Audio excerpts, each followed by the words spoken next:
Hello and welcome to Cricket Venkatesh. I hate to do a video like this about an young cricketer. He's a class player, future of Indian cricket, T20s లో కాకపోయినా one డేస్లో and test మ్యాచ్లో. Yes, నేను శుభ్మన్ గిల్ గురించి మాట్లాడుతున్నాను. కానీ మన coach ఎప్పుడు చెప్తారు కదా, ఇండివిజువల్స్ ఇంపార్టెంట్ కాదు, టీమ్ ఇంట్రెస్ట్ ఇంపార్టెంట్, జట్టు ప్రయోజనాలే ముఖ్యం వ్యక్తుల కంటే కూడా అని చెప్పి. అందుకనే నేను ఇబ్బందిగా అనిపించిన వీడియో చేసే ప్రయత్నం చేస్తున్నాను. మెయిన్గా మనకి 8 T20s మాత్రమే మిగిలినాయి before the T20 world cup. 8 మిగిలినాయి. ఈ లోపల మనం మన 11 విషయంలో ఫుల్ క్లారిటీకి రావాలి. You cannot carry the burden of non performing assets. Non performing assets ఎవరున్నారు అక్కడ?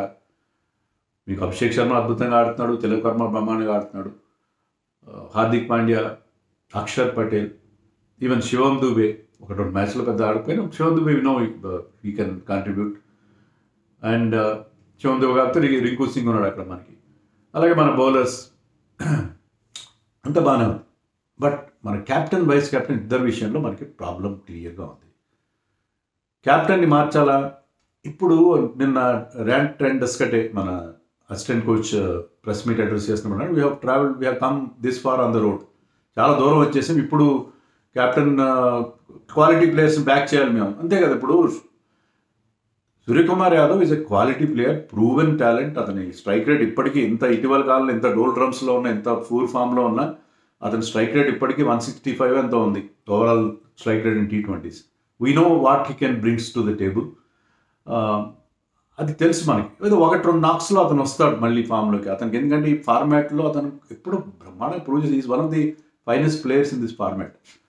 అందులో కెప్టెన్గా మంచి రిజల్ట్స్ ఇస్తున్నాడు. ఇప్పుడు అతన్ని మనం మార్చలేము.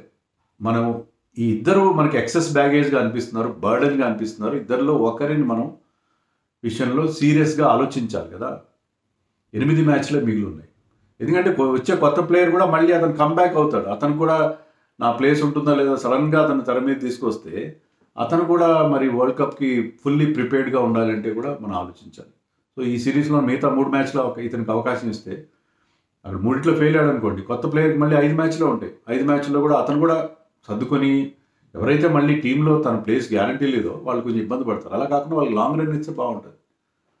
సో ఈ శుభ్మన్ గిల్ ఎక్స్పెరిమెంట్కి వీలైన తొందరగా, అంటే నెక్స్ట్ మ్యాచ్ చూసైనా సరే ఫుల్ స్టాప్ పెట్టాలి. సిరీస్ అయ్యే వరకు కాదని నా అభిప్రాయం. నెక్స్ట్ మ్యాచ్లో కూడా ఫెయిల్ అయితే అతన్ని పక్కన పెట్టాలని నేను అనుకుంటాను. ఎందుకంటే ఇంత టాలెంట్ ఉంది మన ఇండియన్ టీంలో, ఇంత టాలెంట్ ఉంది. ఏ మాత్రం ప్రూవ్ చేసుకోలేని ప్లేయర్ని మనం ఎందుకు అలాగా ఈ ఫార్మాట్లో అతను ప్రూవ్ చేసుకోలేకపోయాడు, ఎందుకు క్యారీ చేయాలి? ప్రతి వరల్డ్ కప్లో మనకి ఒక ప్లేయర్ తగులుతాడు. మనం ఎమోషనల్గా దేశవ్యాప్తంగా అతని సెలక్షన్ విషయంలో చర్చించుకోవడానికి ఎందుకు తీసుకున్నారు, అది దినేష్ మోంగియా కావచ్చు, లేకపోతే తాజాగా 3D ప్లేయర్గా మనం చెప్పుకునే విజయ్ శంకర్ కావచ్చు. అలా ప్రతి వరల్డ్ కప్ టైంలో ఒక ప్లేయర్ సెలక్షన్ మీద దేశవ్యాప్తంగా చాలా హీటెడ్ డిబేట్, చర్చ, హాట్ చర్చ జరుగుతుంది.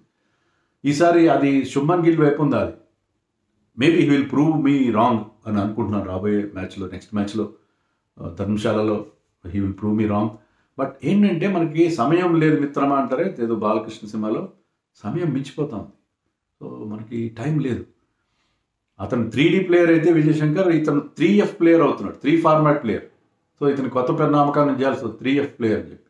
ఎందుకు అతన్ని 3 ఫార్మాట్స్లో మీరు అతన్ని జాకీలు పెట్టి లేపడం అంటారే మన సోషల్ మీడియాలో, అంత లేపాల్సిన అవసరమే ఉంది? Just because you want to sell Indian cricket market చేయడానికి మీకు శుభ్మన్ గిల్ ఒక్కడే దొరికాడు. అభిషేక్ శర్మ లేడా?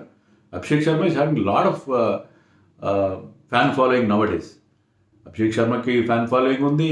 Even Tilak Varma will get to that level, Hardik Pandya will get to that level. మనం ఒక ప్లేయర్ అతను ఉంటేనే మన ఇండియన్ క్రికెట్కి ఏదో అతనే ఉద్ధరిస్తాడు అనుకోవడం. 3 ఫార్మాట్ ఇతను మీరు చూడండి, ఇతని మొత్తం స్టాట్స్ చూడండి. 35 మ్యాచ్లు ఆడితే, 35 T20 ఇంటర్నేషనల్స్ ఆడితే 841 రన్స్ చేశాడు, 1000 కూడా చేయలేదు. దాంట్లో యావరేజ్ 28 మాత్రమే ఉంది, 28 యావరేజ్. మీరు ఓపెనర్గా ఆడుతున్నప్పుడు you should have a better average, particularly when you're not a big high risk player కానప్పుడు. కానీ స్ట్రైక్ రేట్ 140నే ఉంది. 1 సెంచరీ, 3 50s ఉన్నాయి. సెంచరీ ఎక్కడ ఉంది? అహ్మదాబాద్లో న్యూజిలాండ్ మీద 1 year బ్యాక్ అనుకుంటా ఆ మ్యాచ్లో నేను చూశాను, ఎవరు మెయిన్ బౌలర్స్ ఎవరున్నారంటే లోకీ ఫర్గ్యూసన్ అండ్ శాంట్నర్ తప్ప ఈస్టోడి ఎవరెవరో చెప్పుకోదగ్గ బౌలర్స్ లేరు న్యూజిలాండ్ టీంలో. అందులో అహ్మదాబాద్లో ఫ్లాట్ వికెట్ కోర్స్ అదే పిచ్ మీద న్యూజిలాండ్ ఆల్అౌట్ అయింది 66 సెకండ్ బ్యాటింగ్ చేస్తూ. But when India batted everybody, even Rahul Tripathi scored 40 with 200 strike rate. So అలాంటి పిచ్ మీద తనకు అలవాటు, తనకు ఇష్టమైన పిచ్ మీద ఒక సెంచరీ చేశాడు. అతనికి ఉన్న 3 హాఫ్ సెంచరీలో 2 జింబాబ్వే మీద ఉన్నాయి, ఒకటి వెస్టిండీస్ మీద ఉంది. సో అతని రికార్డు 35 మ్యాచ్ల తర్వాత ఏమాత్రం బాగాలేదు. సో 35 మ్యాచ్లు ఆడి మీరు అన్ని మ్యాచ్ల్లో హీ ప్లేడ్ యాజ్ అన్ ఓపెనర్గా ఆడినవాడు 35 మ్యాచ్ల్లో 3 హాఫ్ సెంచరీలో ఒక సెంచరీ చేస్తే ఎక్కడుంది కన్సిస్టెన్సీ? ఎక్కడుంది అతనికి? స్ట్రైక్ రేట్ ఎక్కడుంది? కొన్ని కన్సిస్టెన్సీ లేదు. అభిషేక్ శర్మ కూడా కన్సిస్టెన్సీ లేదు, బట్ స్ట్రైక్ రేట్ ఉంది. హై రిస్క్ గేమ్ ఆడతాడు, బ్రహ్మాండంగా ఉతికి ఆరేస్తాడు. సో అతనికి if you can average, if you can have an average of 28-30, can still say that he's very good, because అతని గేమ్ అలాంటి. కానీ మీకు కన్సిస్టెన్సీ లేదు, స్ట్రైక్ రేట్ లేదు, but what for you are being continued? That is my question. ఎందుకని continue చేస్తున్నారు? గత 18-19 మ్యాచ్ల నుంచి ఒక్క 50 కూడా లేదు. ఇలాంటి ప్లేయర్ని మీరు వరల్డ్ కప్కి ఎలా తీసుకెళ్తారు? Short on confidence. అది అతనికి తెలుసు. ఏంటంటే తన మీద విపరీతంగా సోషల్ మీడియాలో చర్చ జరుగుతుంది, ఎందుకు శుభ్మన్ గిల్ గార్డ్ని ఎందుకు పెట్టారు అని అందరూ అంటున్నారు. అంటే అది అతను ఎంత మీరు షట్ డౌన్ చేసినా, మీరు ఎంత మీ వాట్సాప్తో అన్ని మీ ఫోన్ నుంచి డిలీట్ చేసినా మీకు ఆ వాయిసెస్ వినబడుతూనే ఉంటాయి. ఎక్స్టర్నల్ అవుట్ సైడ్ నాయిస్ అనేది మీకు వినిపిస్తూనే ఉంటుంది ఏదో ఒక రకంగా. You know, in your heart of hearts you know that there are certain cricketers who have better numbers, better stats ఉన్న వాళ్ళు ఉన్నారు నాకంటే. వాళ్ళని పక్కన పెట్టి నాకు అవకాశం ఇచ్చారు, నన్ను నేను ప్రూవ్ చేసుకోవాలని అనే ఒక ఫీలింగ్. మిగతా ప్లేయర్స్, ఇప్పుడు సూర్యకుమార్ ఉంటే అతనికి ఓన్లీ రన్సే ప్రాబ్లం, స్ట్రైక్ రేట్ ప్రాబ్లం కాదు. ఎందుకంటే అతని స్ట్రైక్ రేట్ హైగా ఉంటుంది మనకు తెలుసు.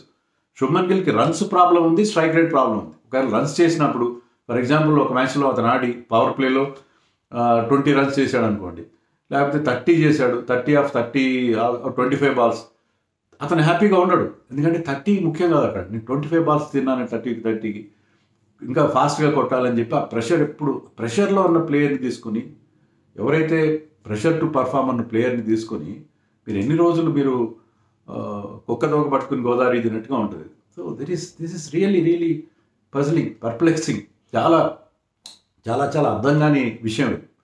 శుభ్మన్ గిల్ని మీరు ఎందుకు వైస్ కెప్టెన్ చేశారు? అతనికి అంత నెంబర్స్ లేనప్పుడు, because he has done well in test matches and one days as captain, particularly in test matches in England. అన్ని ఫార్మాట్లో, అంటే మీరు ఫార్మాట్స్కి ఎందుకు కన్ఫ్యూజ్ అవుతున్నారు? ఈ ఫార్మాట్లో ప్రూవ్ అయితే కదా వైస్ కెప్టెన్ చేసేది. వైస్ కెప్టెన్ ఎవరిని చేయాలి? ఎవరైతే మీ ప్లేస్ మీకు ఖచ్చితంగా మీ టీంలో మీ ప్లేస్ గ్యారంటీ ఉంటే అతను వైస్ కెప్టెన్ చేయాలి. వైస్ కెప్టెన్ ఎందుకు చేశారంటే కొంతమంది ప్లేయర్స్ని పక్కన పెట్టి వైస్ కెప్టెన్ ఖచ్చితంగా ఆడిస్తాం మేము, బాగా ఆడిన ఆడకపోయినా. సో అతనికి కాన్ఫిడెన్స్ ఇవ్వడానికి చేశారు. కానీ వైస్ కెప్టెన్ చేయాల్సిన అవసరం ఏముంది అంత తొందరగా? So this really I don't understand. మీరు ఈబే స్టాట్స్, మీరు సంజు శాంసన్ స్టాట్స్ చూడండి. నేను ఇప్పుడు మీకు శుభ్మన్ గిల్ స్టాట్స్ చెప్పాను, సంజు శాంసన్ స్టాట్స్ ఓవరాల్గా అతను 51 మ్యాచెస్ ఆడాడు, అతను యావరేజ్ 25 ఉంది, అది పక్కన పెట్టాను. అతను ఓపెనర్గా ఆడిన 17 మ్యాచ్లు ఆడాడు. ఓపెనర్గా 17 మ్యాచ్ల్లో 522 రన్స్ చేశాడు. 17 మ్యాచ్లోనే 32 ఉంది average. 32 is not a great average, I do agree, but still it's good average because your strike rate is 178. Almost 180 strike రేట్తో నువ్వు ఆ 522 రన్స్ చేసావు ఇన్ 17 మ్యాచెస్. సో ఓపెనర్గా ఇండియా ఇప్పుడు ఆడుతున్న అగ్రెసివ్ బ్రాండ్ ఆఫ్ క్రికెట్, మన వరల్డ్ కప్ మన Indian పిచ్చెస్లో, ఫ్లాట్ పిచ్చెస్లో జరగబోతుంది. అక్కడ మీరు ఎలాంటి సిచ్యుయేషన్లో పవర్ ప్లేలో how to explode at the crease, మీరు చాలా ఎక్స్ప్లోజివ్గా, డిస్ట్రక్టివ్గా పవర్ ప్లేలో ఆడాడు. అభిషేక్ శర్మ మీకు కంపెనీ ఉన్నా సరే, ఇద్దరు ఓపెనర్లు అదే రకంగా బౌలర్స్ మీద మీరు ఎదురు దాడి చేయాలి. అలాంటప్పుడు అంత స్ట్రైక్ రేట్ ఉంది. 3 100s ఉన్నాయి. శుభ్మన్ గిల్కి 1 100 ఉంది. ఇతనికి ఈ ఓపెనర్గా 3 100s ఉన్నాయి, ఒక 50 ఉంది. ఇంకో 2 50s ఉన్నాయి, కానీ ఓపెనర్గానే అతనికి ఒక 50 కూడా ఉంది. సో ఓపెనర్గా అతను సక్సెస్ అయ్యాడు. ఒకే ఒక సిరీస్లో ఫెయిల్ అయ్యాడు. ఇంగ్లాండ్తో జరిగిన 5 మ్యాచ్ల్లో ఫెయిల్ అయ్యాడు హోమ్ సిరీస్లో. దాంతో అతను ఓపెనర్గా పక్కన పెట్టేశారు. అదే మరి శుభ్మన్ గిల్ మరి 16-17 మ్యాచ్ల నుంచి ఒక్క 50 కూడా చేయలేదు. మరి అతన్ని ఎందుకు అలాగ మీరు అతనికి ఆ లాంగ్ రోప్ తీస్తున్నారు? ఇతనికి ఎందుకు ఇవ్వట్లేదు? సంజు శాంసన్ అశ్విన్కి చేసిన పాడ్కాస్ట్లో చెప్పాడు ఏంటంటే, అతను ఓపెనర్ చేసిన వెంటనే ఫస్ట్ 2 మ్యాచ్లో డక్అవుట్ అయ్యాడు. అతను డ్రెస్సింగ్ రూమ్ వచ్చినప్పుడు గౌతమ్ గంభీర్ చెప్పాడు, నువ్వు 2 సార్లు కాదు 21 సార్లు డక్అవుట్ అయినా నీకు 22వ సారి నీకు నీ ప్లేస్ గ్యారంటీ ఉంటుంది అని చెప్పాడు. కానీ మాట నిలబెట్టుకోలేదు. కోచ్ బీయింగ్ ఎ పొలిటీషియన్ మాట నిలబెట్టుకోలేదు. సో సంజు శాంసన్ అనే కాదు, ఇట్ ఈస్ నాట్ ఏదో సంజు శాంసన్ కోసం లేదు. సంజు శాంసన్ కూడా ఇన్కన్సిస్టెంట్. సంజు శాంసన్ కన్సిస్టెంట్ అని అనను. ఏ ఫార్మాట్లో is inconsistent, but always place that aggressive game. So T20 కావాల్సిన గేమ్ ఆడతాడు అతను. ఇప్పుడు శుభ్మన్ గిల్ని ఎందుకు మనం ఈ ఫార్మాట్లో వద్దంటున్నానంటే, I like him a lot. అతని ఆట చూడడానికి చాలా అందంగా ఉంటుంది. అన్ని పనులు మార్కుని చూస్తే చూడాలన్నట్టు ఉంటుంది, and is it full flow. But ఈ ఫార్మాట్కి అతను సూట్ కాదు. సో నిన్న అదే ట్రెండ్ డెస్కట్ ఏం చెప్పాడంటే ప్రెస్ మీట్లో, Shubman Gill is a class player. అతను ఐపీఎల్ రికార్డ్ చూడండి, 700-800 రన్స్ చేస్తాడు ఐపీఎల్లో. ఐపీఎల్ రికార్డ్ ఆధారంగానే మీరు టీం సెలెక్ట్ చేస్తారు. హైయెస్ట్ లెవెల్లో సక్సెస్ అవ్వట్లేదు కదా. క్లాస్ ప్లేయర్ నేను ఒప్పుకుంటా, but not in this format. Do you think that KL Rahul doesn't have that class? KL రాహుల్కి క్లాస్ ఉంది.